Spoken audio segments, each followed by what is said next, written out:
What a really remarkable, sobering, and inspiring 24 hours we've had together.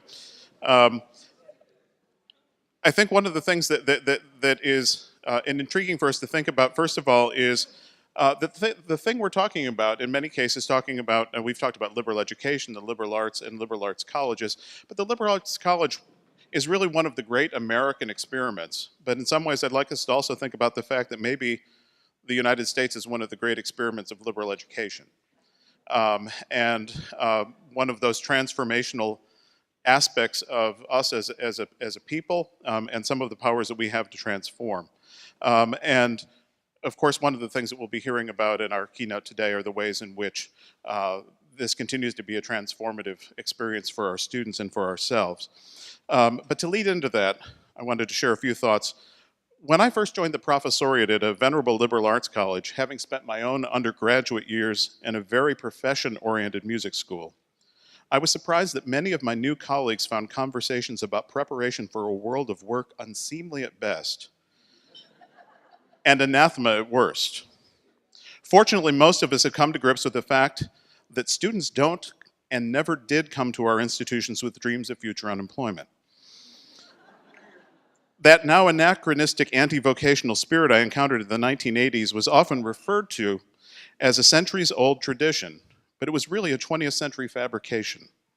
To differentiate themselves from their rapidly growing public counterparts, many with a focus on job training, some liberal arts college faculty members embraced a convert zeal and the rhetoric to go with it. As we of course know, the early American liberal arts colleges couldn't have been more vocational. They were founded to train clergy. Vocation from the Latin vocare, to be called, was doubly true for these early American students. And of course, we know that liberal arts colleges have excelled at preparing students for successful careers throughout their histories. William Smith was named provost of the College of Philadelphia, forebear of the University of Pennsylvania, in 1755, first provost in the United States. He introduced the first systematic course of study and degree program in the colonies. At this time, as the Enlightenment hit our shores and as its spirit fueled the fires of future democracy, many of our colleges were preparing more students for thoughtful citizen leadership than for lives in the pulpit. It is fitting that Smith would serve as the inaugural president of the first college founded in the new United States. It is even more fitting that this institution, Washington College, would be established under the aegis of its namesake.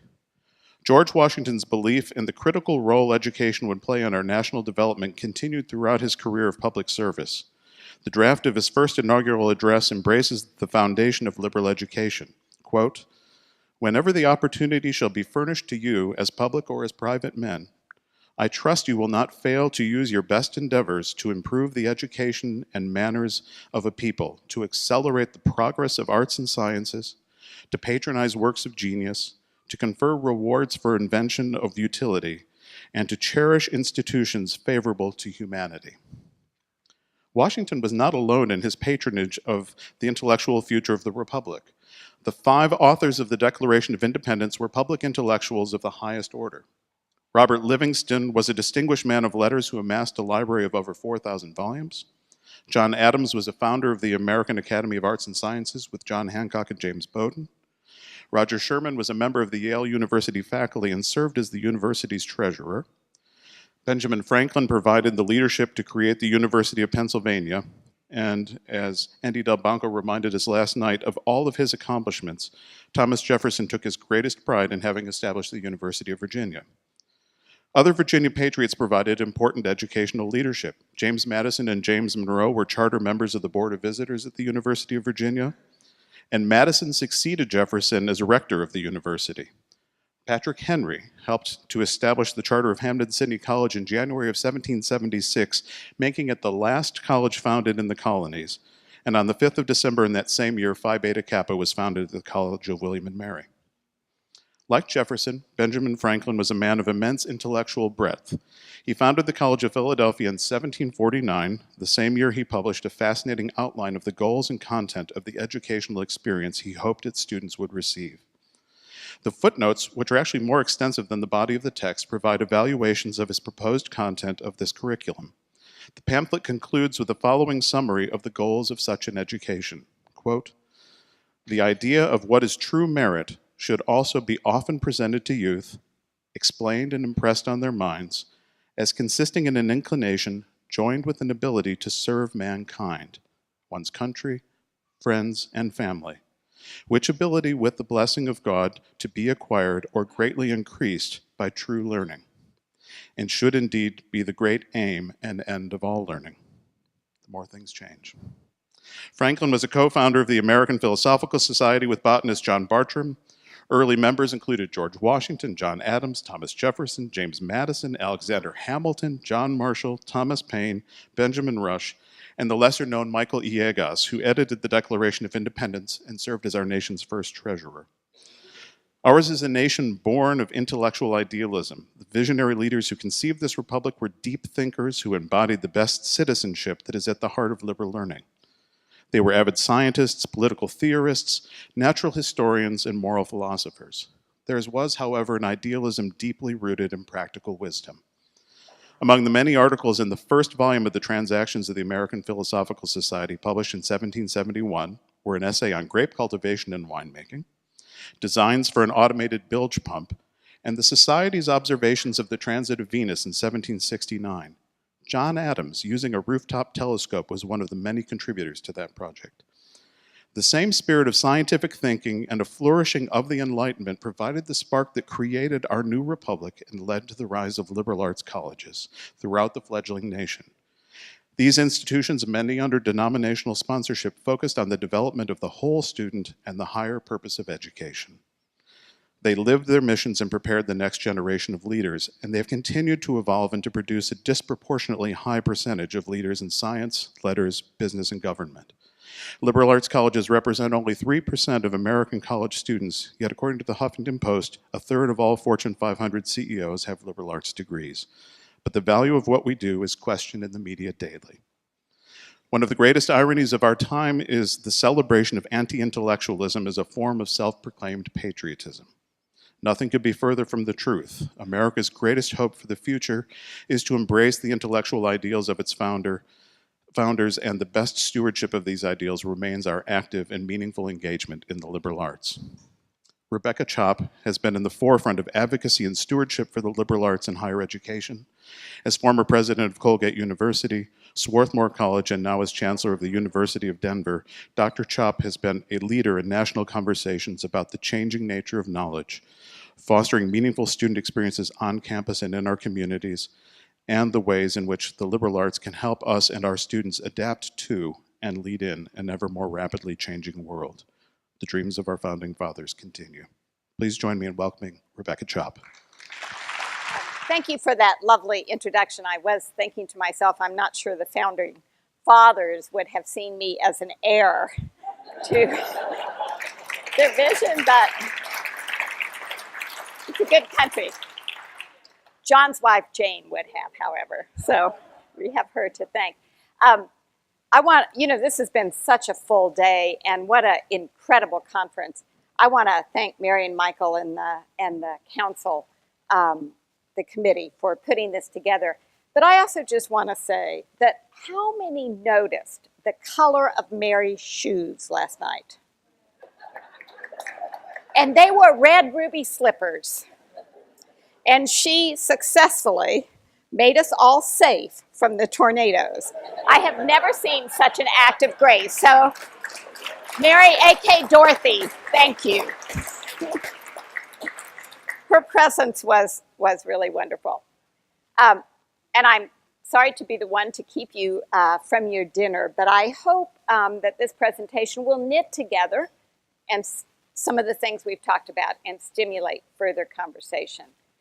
I want to focus on how we create a new narrative, really a conceptual understanding, a framework for the liberal arts. I think we're at a tipping point. That's what we continue to talk about today. Lots of changes, but we're not debating that we're changing. We're talking about how we keep our essence in new and refined ways. I think the greatest danger is that we haven't really articulated a clear conceptual understanding. And that's what I want to try to do tonight, because I think with all of you, I want very much to make sure that liberal arts is a living tradition. I think we could exist for a long time and be a museum piece and be an ode to the past. But I think we want to be a living tradition in the way you were discussing that the founders envisioned of serving democracy, and democracy, in a way, being a platform for the liberal arts. About 6 years ago, Dan Weiss, then president of Lafayette College, and I, having just moved to Swarthmore, decided that we wanted to have a conference, and it was about the same kind of format, lots of presentations. We thought about 50 people would show up, and likewise, we had several hundred. In that conference, there was a little more tension around technology. So it's interesting, in 6 years, like Carol was there, in 6 years, I think we've all, yeah, we're there. Technology is going to change as we can use technology. But the big surprise of that conference, because Dan and I put it together really thinking, is there going to be much change? Are we on top of the change? What's happening? Was that president after president, scholar after scholar, stood up and really described the amount of changes going on in their institution. And after that conference, going to CIC, AAC, and U, traveling around the country, I began to see the same thing time and time again. As we were talking about earlier this afternoon, we have innovation. We don't have to debate whether or not we're innovative. We are innovative. We are changing. We're trying lots of experiences. But what we lack, I think, is this coherent narrative. And I don't mean by that stories, so stories are great illustrations. I mean a conceptual framework about the what, the essence, and the how. Now, if we don't have that, I think we get ourselves into being what Luc Manan one time called in the Ideas of Marketplace. You may remember this in his intro, when he talks about if you don't have an understanding, it's like trying to get on the web with a typewriter, right? Our conceptual categories hold us back. So I think we need a new narrative, and I don't intend to give a final narrative by any means. I just mean to try to knit together what I see going on, and then you can change, revise, because I think we have to do this together. So I think we need it for three things. One, hey, the public doesn't get us anyway, right? I mean, most of them, including our president, doesn't really always understand what the liberal arts is, and they say sometimes egregiously incorrect things. And I love the president too, don't worry. I loved your shout outs for President Obama, but really the public is not articulate about what the liberal arts are. Second, we were just hearing about the wonderful new report that AAC and you put out, Deborah was talking about it, Open and Integrative. Randy Bass is one of the authors. And part of that report and Randy's work is that in a time of unbundling, we're quite literally, technology is allowing us to unbundle most of education. What we have to offer is a rebundling. We have to have something knit together that brings in holistic education.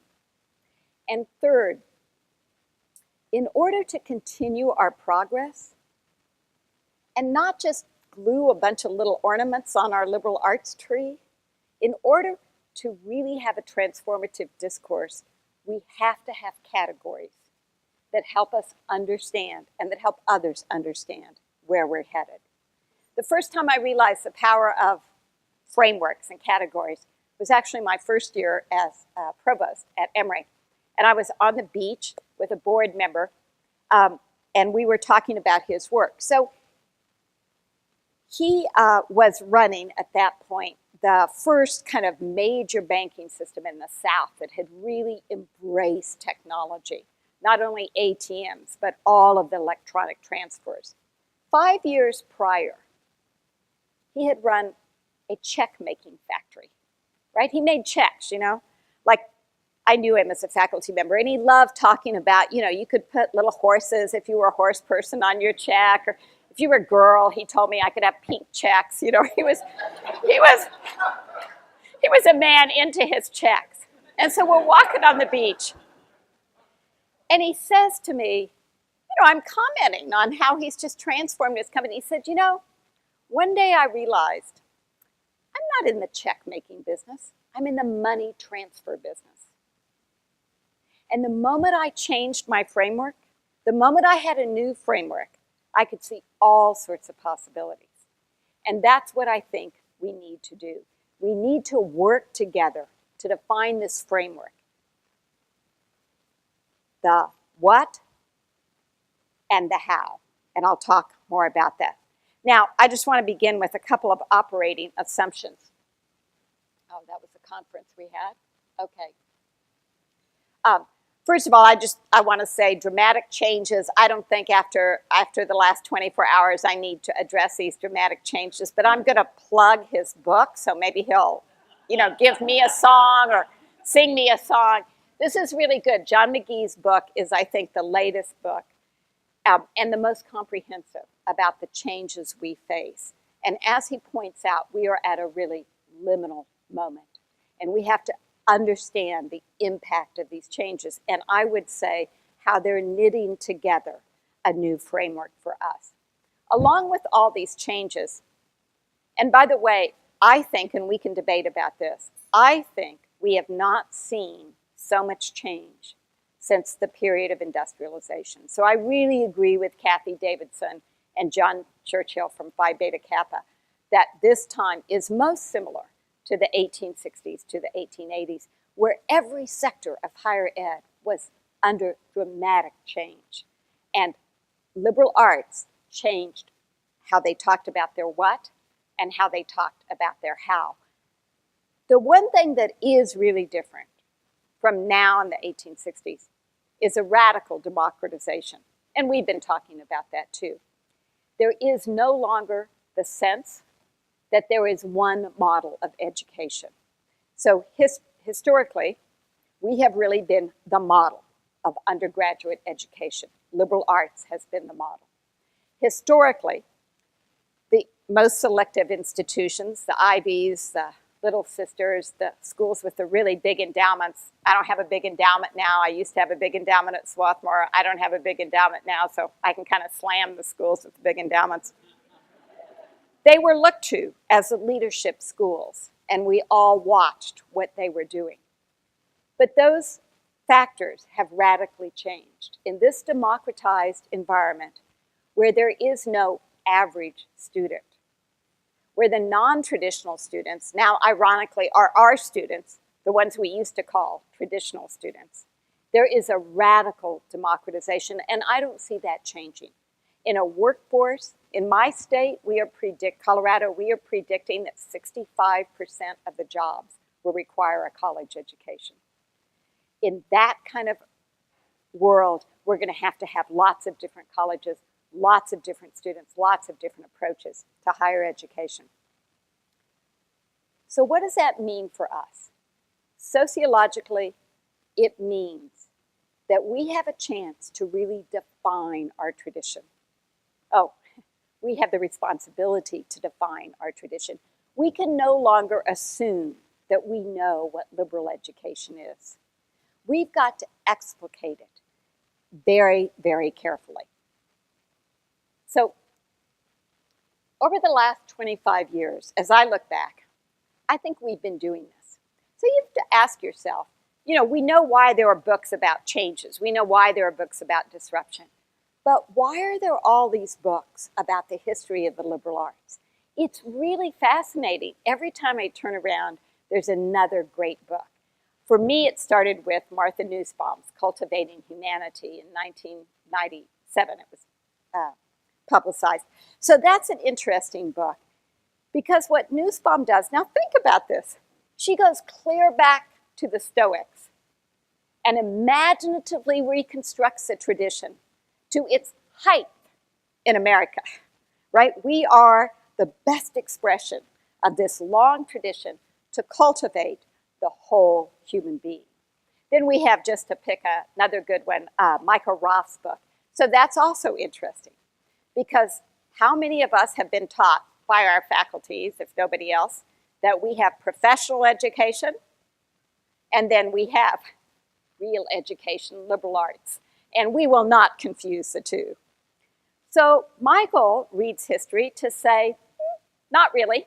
America's always had this great tradition. We've always had Jefferson and Franklin in the same room together. There's always been this productive relationship between vocationalism and humanities. And so Michael calls for a reflexive pragmatic tradition. And then my own, just personal favorite, because I love American pragmatism, is Bruce Kimball's work. Bruce Kimball is a historian of higher education. And what he has done is to say, so we have these two different traditions, movements in America. We have American pragmatism, and we have liberal education. And they've really never matched up, because Dewey and progressive education never attempted to be in liberal education. Now Kimball says what's happening is that there are deep resonances. So we've got liberal education picking up the fundamental themes of American pragmatism: multiculturalism, the importance of the learning environment, ethics and value, an orientation to the project, as we were talking about, high-impact learning. Dewey was all about high-impact learning. Now, you have other favorites, and more will be written. But the point I'm trying to make is, I think if you ask yourself, what are these books doing? What work are they performing for us? They're anchoring our tradition. They're giving us a North Star. They're writing from the past for the future. Now, Dewey called this a kind of imaginative recollection, but it's really what we always do when we're changing or transforming history, because it calls upon us to change ourselves. We have to look back in order to project forward. Now, I do just want to give a caveat, and I think it's an important caveat, and we all know it, but I want to say it. It's something Frank Wong pointed out one time in an essay, I think called Toward the Search for a New American Liberal Education. It was published in Liberal Education. He said, as we look back at American higher education and the liberal arts, we have to remember it was modeled after Cambridge and Oxford. It was modeled after a high culture. It was about helping white, largely men, become middle-class professionals. Yes, it did all these other things, Republican citizens, and served the professions, and served God, and Yale, and all that kind of stuff. I was at Yale. They used to always say, you serve God, Yale, and the country. I thought, wow, that's really powerful. But they're all one. But it is important to realize that we have to reclaim our history. There's so much there. But we also have to continually unwind it, because we ourselves don't want to be limited by the past forms. And I think it's insidious. So I'll just give you one example. I love all the schools I've served at. I really do, and I'll make fun of all of them equally. So Colgate was the funnest school in the world. How a radical feminist theologian could go to a football and fraternity school, I have no idea. But there I was, serving as Colgate's president. And so Colgate's very heavily fraternities, right? Like 70 to 80% of the students are in fraternities and sororities. I'd never seen one in my life. I'd never been in one. So I immediately read about, and they were, of course, in crisis when I went, because that would be appropriate for a woman, their first woman president, to show up on the day the fraternities were going in crisis. But I read a lot about them, and I read about the history of the Greek system in America, and it was really the history of the fraternity system, was about literary societies. And they were originally, only for about 20 years, all about this kind of middle-class initiative. So here, what was fascinating to me at Colgate, and there were some wonderful things about the fraternities. If they'd had house mothers in them, I would have liked them better, probably, but there were some wonderful things about them. But here was interesting, because the same phenomena was going on. So Colgate produces Wall Street people. That is a finance school. That's what it really does. Something like 40% of the grads when I went there went as analysts on Wall Street. I doubt if it's that high now, but it was at that point. So every fraternity was related to a different Wall Street house, right? So it was the same thing in a new era.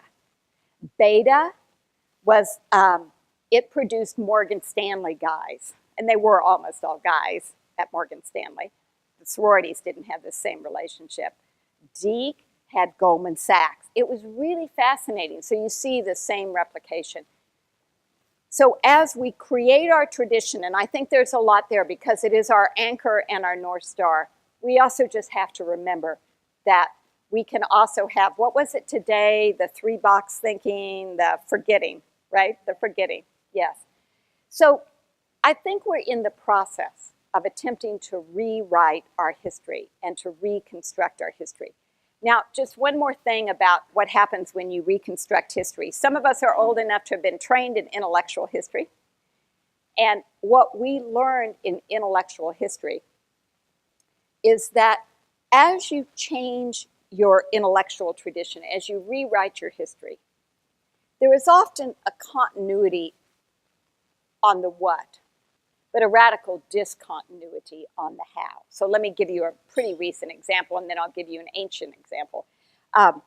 Positive psychology, Martin Seligman. Do you remember when that came out? It was horrifying to all the PhDs in psychology, and it was more horrifying to the clinical therapist because psychology was about healing, was about getting into your head, about your pain, your agony, your parents, etc. And all of a sudden, you had this person coming along working in a lab with pretty darn good data and evidence, saying that you could also have healing with a very different what, a very different construct. My favorite example, because I was trained in Christian theology, is the difference between Calvin and Schleiermacher, something I'm sure you all think about on a daily basis. All right, one person. So Calvin and Schleiermacher have the same what. And the what is that a person is only fulfilled and being able to be fulfilled with others in relationship to God or the ultimate. So how does Calvin do that? The what for Calvin is, he's a lawyer. It's all these rules, right?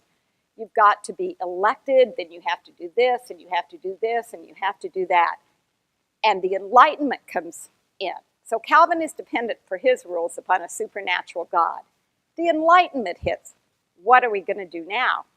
Schleiermacher takes the very same what and the very same notion that to be fulfilled one has to be in harmony or relationship and reinterprets that radically in Enlightenment and Romantic categories.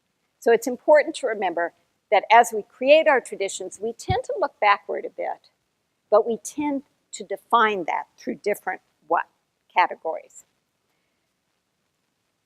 So that was that point, reconstruct history as a launching pad.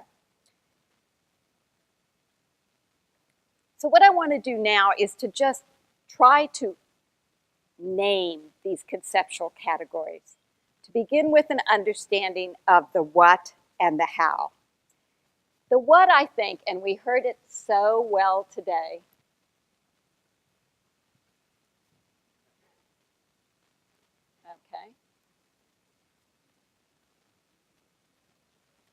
okay, we can go backwards. Let's see if we can go forward again. There we go. Okay, so the what. As we think, if I were to ask you what is liberal arts, many of you would use this word. And we heard it today time and time again. I actually was keeping count and I finally stopped because people were talking so much about the transformation. A decoupled system can't do that. Not saying that kids can't have transformation at large state universities or community college, but there it is probably an individual encounter. We, on the other hand, in the liberal arts have for many years talked about transformation. Now note I say many, because if you go back to your alums who graduated in 1952, they don't use transformation. And if you go back to the founding, they don't use transformation at all. What is the word? Obligation. that we're making young men, we're forming, shaping, cultivating them in the obligation of what they need as citizens. But in recent years, we talk about transformation. Now, we all have our transformation story. I certainly have my transformation story about liberal arts, but I wanted to just share one of my favorite, and this is from David Bradley, the editor of The Atlantic. So David Bradley came to Swarthmore College. He was a little unusual. Do you all know Swarthmore's nickname? Kremlin on the Crumb. So my 5 years, we had 3 Republicans there, and they were left of center Republicans. It's a very, very liberal school, and it has been. Hicksite Quaker, always, always very liberal. So David comes there after having served 2 years in the Nixon White House. He's a practicing Seventh-day Adventist in a Quaker school. So you've got to realize this is immediately a young man of some courage. And he comes and he takes his first course, and he's sitting in the library on Wednesday with a mound of books. And he says he's utterly despondent. There is no way he is going to get through those books by the end of the semester. Woman student from the class stops by the library table, asks him how he's doing, introduces herself, and he says, well, I'm pretty upset. I don't know how I'm going to get through these books. In the semester, this is so much more. He was a transfer student. This is so much more than my Adventist college ever required in a semester. And she looks at him and she said, David, that's the reading for this week. But here's what he says.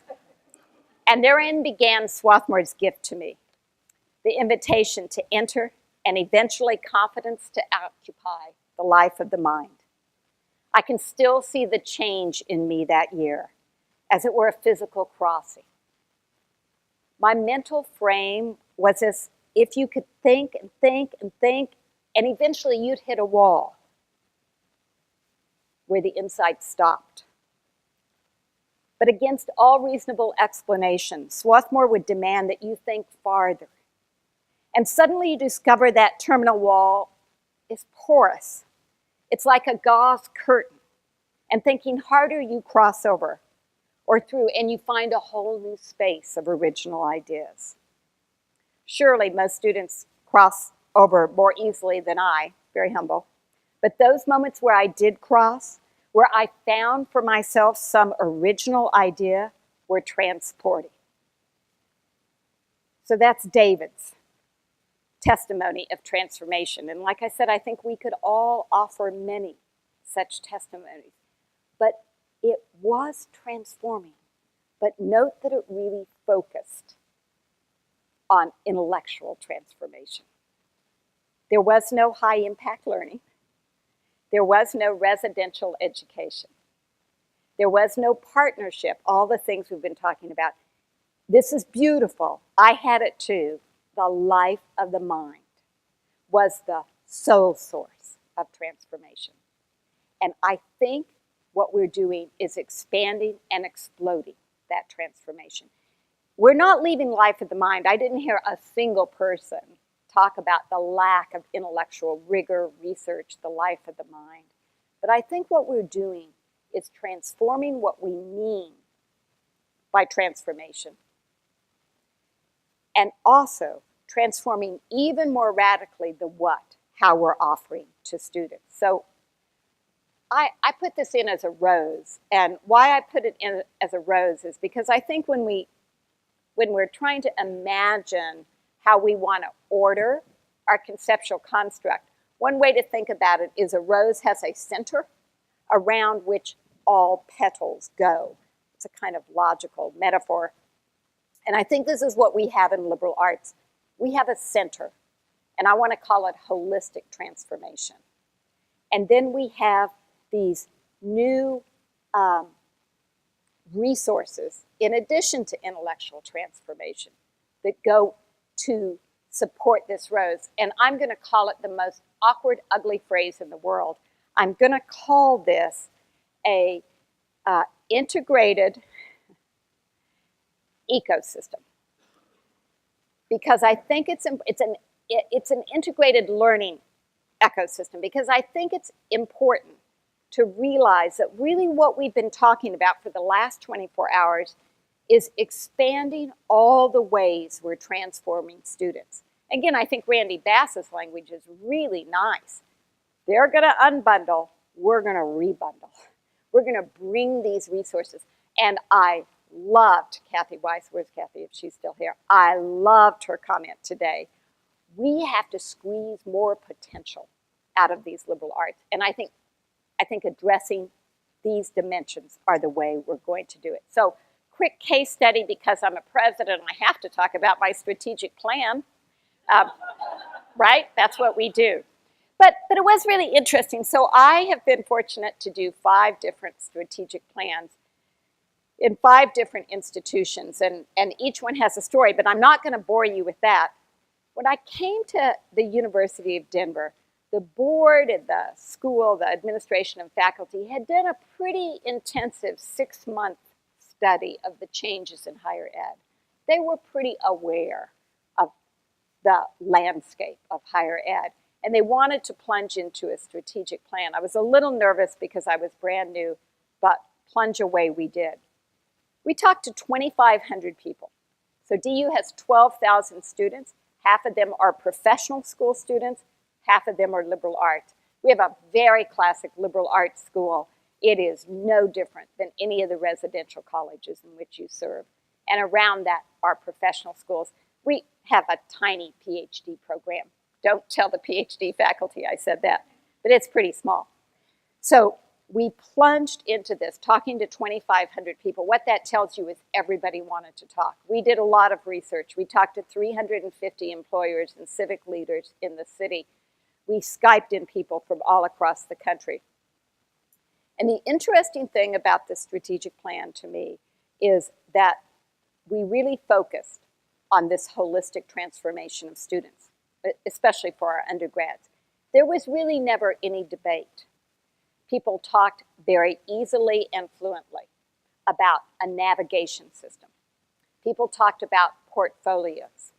People talked about taking career services out of student services, making it a career achievement program, and connecting it to our worldwide global network of alumni.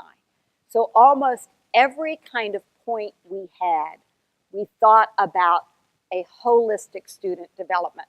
We decided to completely redo how we're thinking about residential halls, living learning communities, and what we're expecting of our students. We even decided, this is pretty dramatic, that all those professional students in psychology and sociology and law might actually help us educate those undergrads.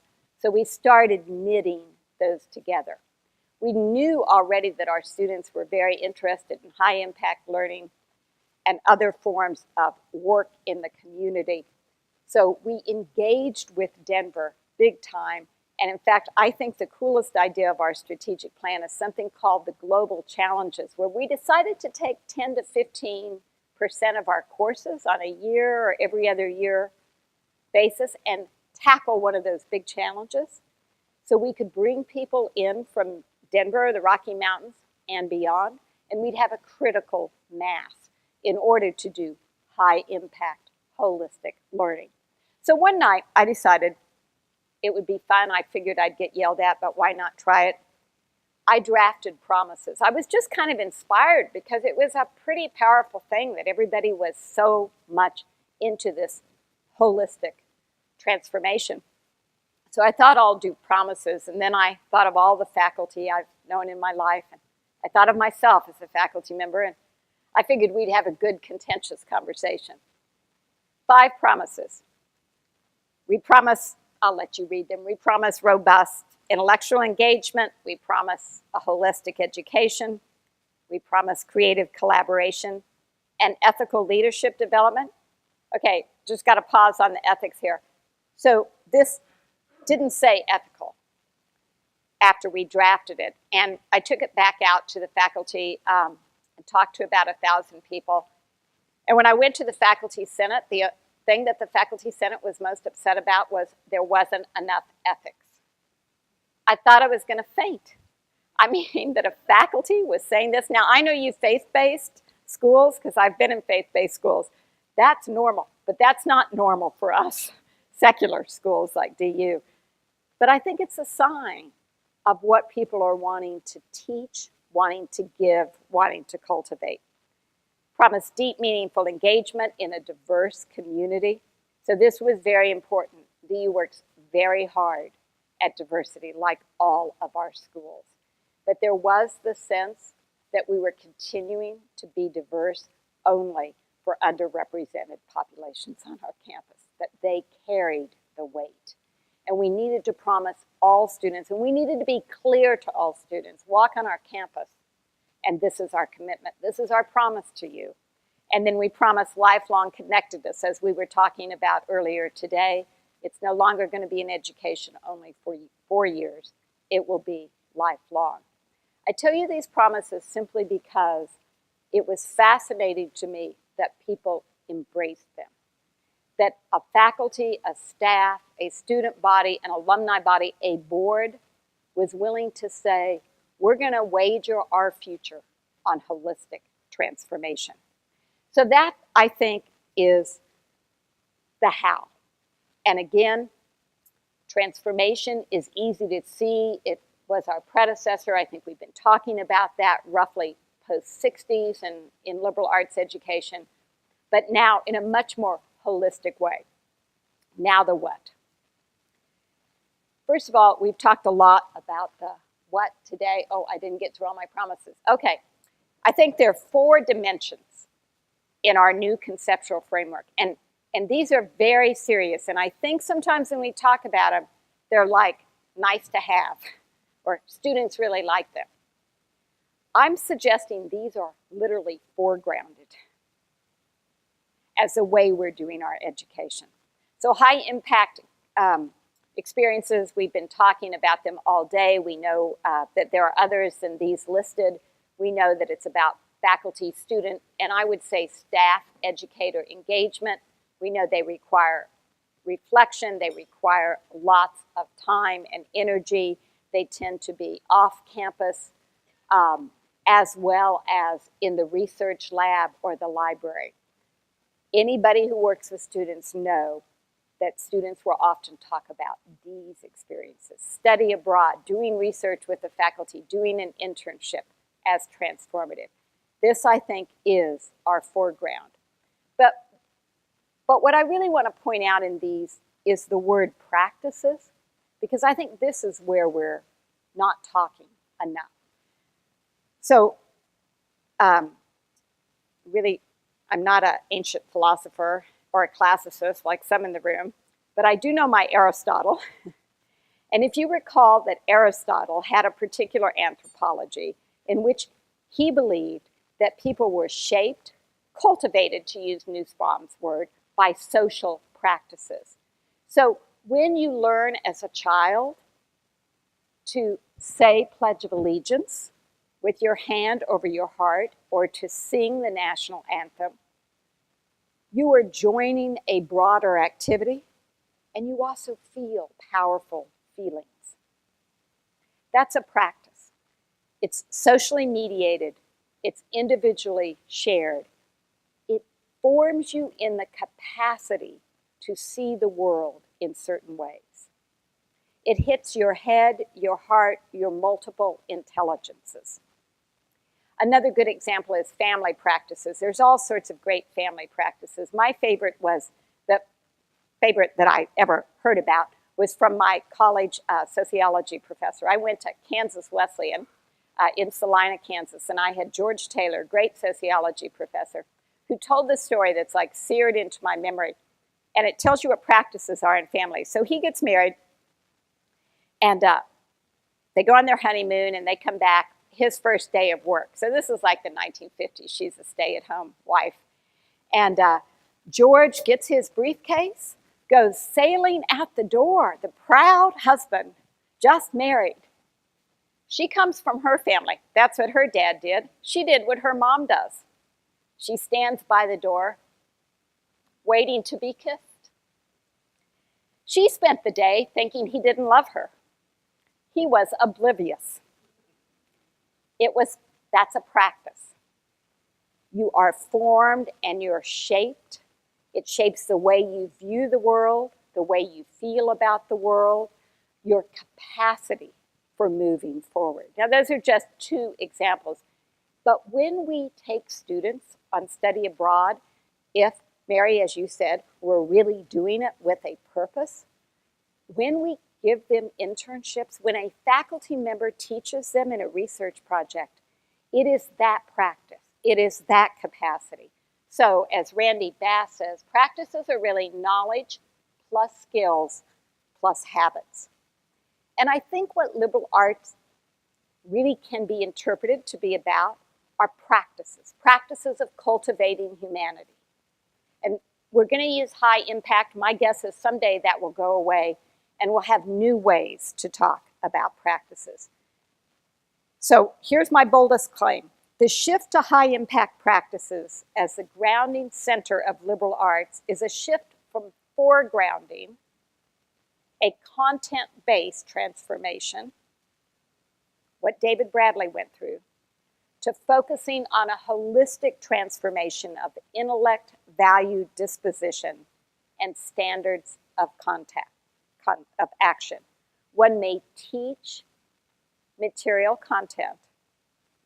One designs practices for learning as holistic transformation. So the second dimension of holistic transformation is the intentional community.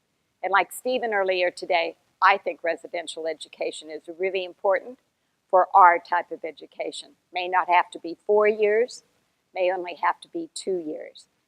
But I think this notion that we have students 24/7, that what are they doing?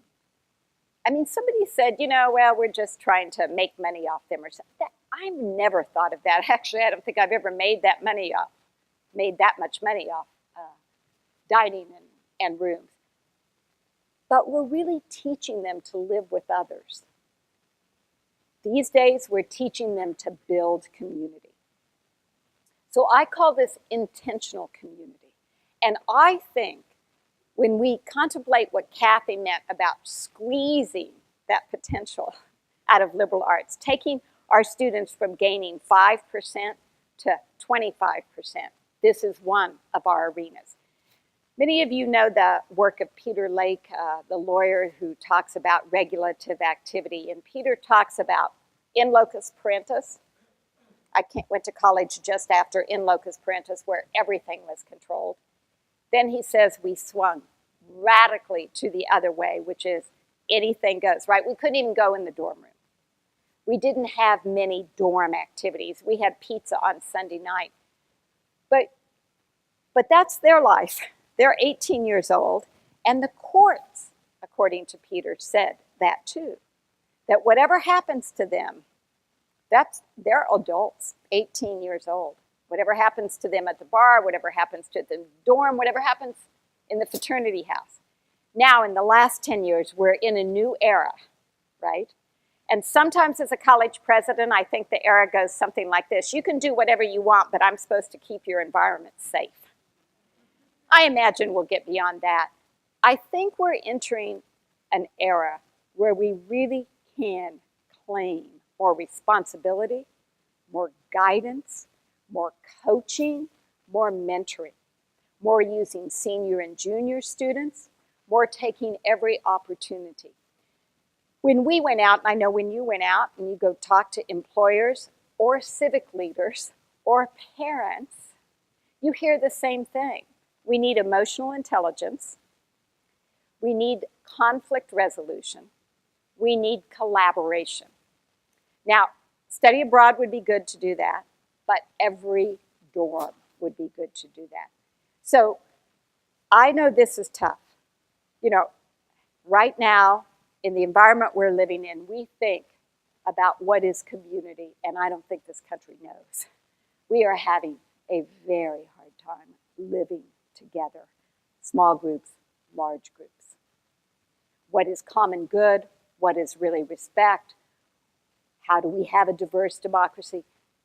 But it may be utopian of me, And I definitely think it's a very countercultural thing to claim, but I think we can use these residential living experiences, if we really do believe in holistic education, to begin to imagine with our students new communities.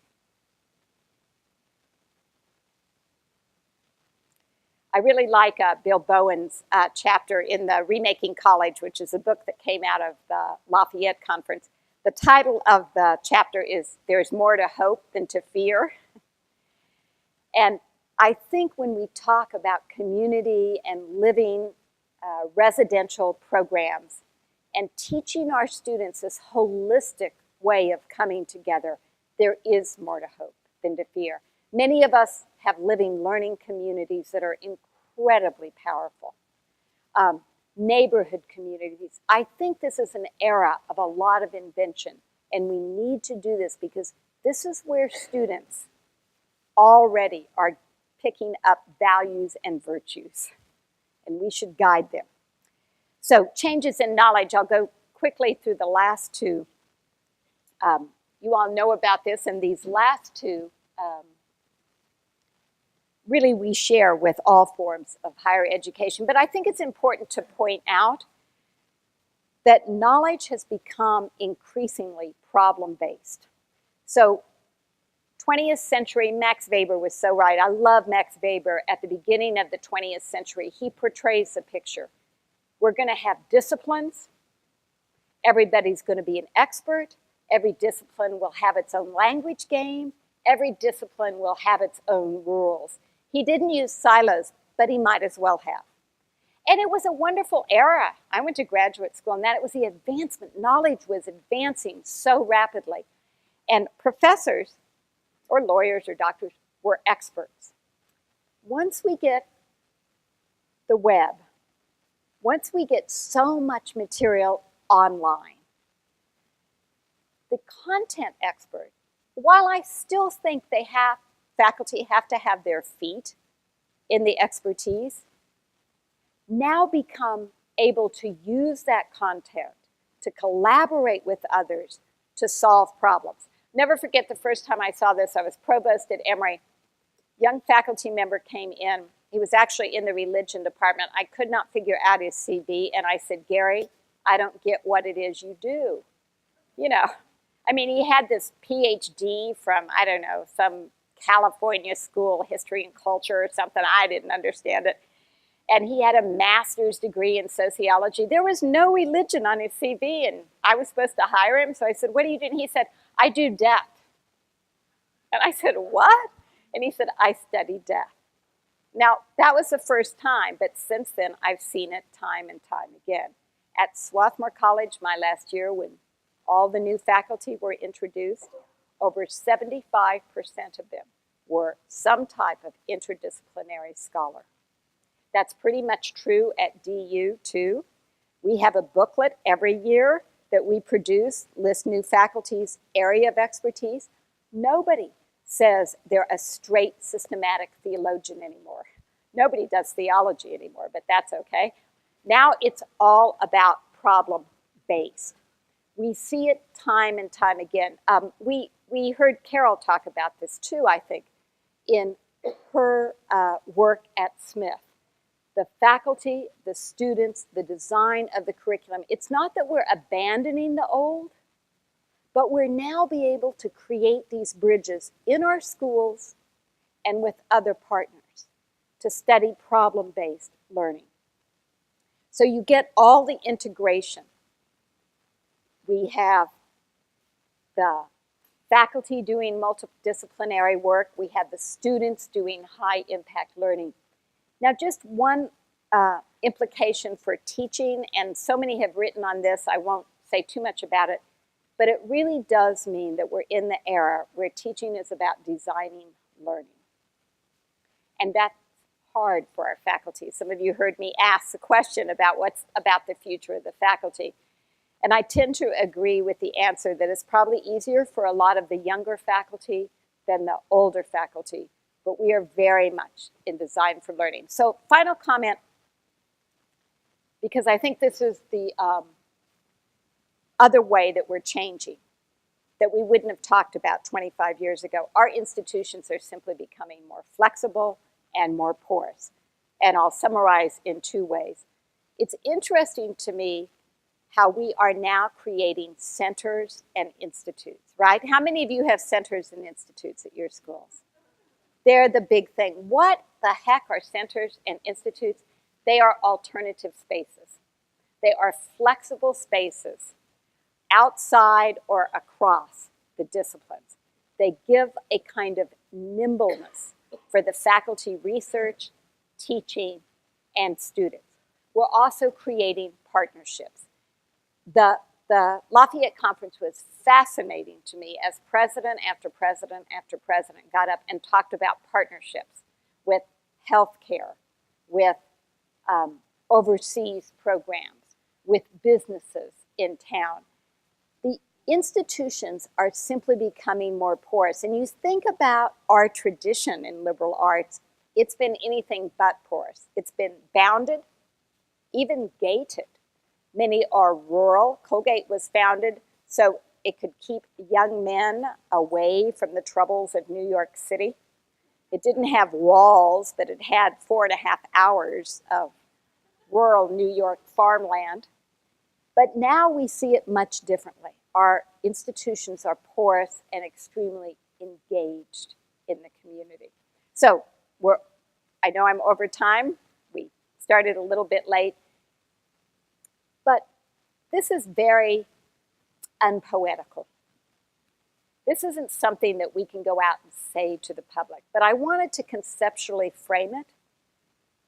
There may be changes you want to make, additions you want to make, and God, I hope you have poetry to translate this into. But I do think we should claim the power of this holistic transformation and that we should be more specific about the changes in the what and how we're accomplishing this transformation. So I'll stop there.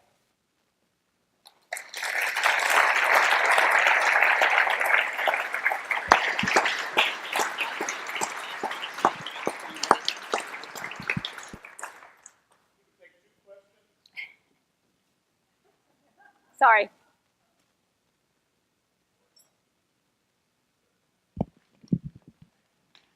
So as a faculty member, I've also noticed that this emphasis in holistic transformation. Comment on where this impetus is coming from, the sources of this momentum for change? It's really, so the question is, where is this emphasis on transformation coming from? And I was been thinking about that over the last several days. I mean, I guess on a psychological level, you could say in a way, so long as we stay with the 18 to 21, just on a psychological developmental level, we're naming that maturation process as transformation. But my deeper answer is that I think we are aware that to be human, to be in this democracy, to live into a century where people will have 7 to 14 jobs. I mean, Emerson said one time, and I love this line from Emerson, the purpose is not to find oneself, but to create oneself. And I would add to that over and over and over again. So I think the power of transformation is we've got to educate people to navigate continually through their lives, to reinvent themselves. So if that's true, transformation, learning the tools of transformation is very important.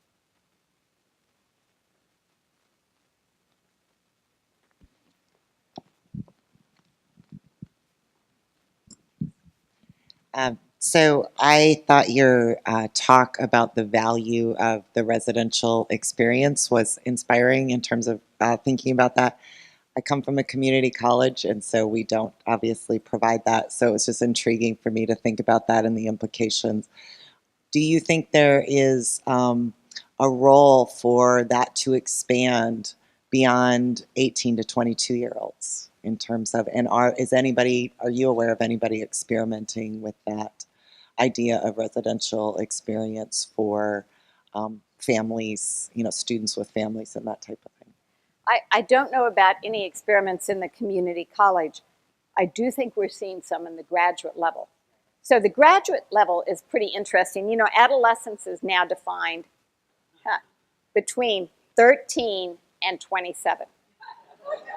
Seriously, if you read the specialists, adolescence, because young girls and young boys are maturing physically, many of them before 13, but they're now rooting it at 13.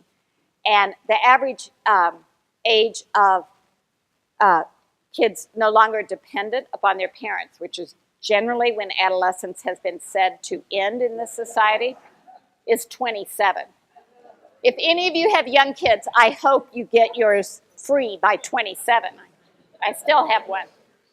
But seriously, I think most educators feel that students are struggling in adolescence much longer. And we're also seeing across the country grad students wanting to belong to the university, wanting to socialize, and then housing is always a problem.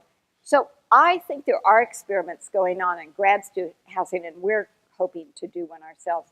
But I don't know about community college. Okay, that time is up. Thank you very much.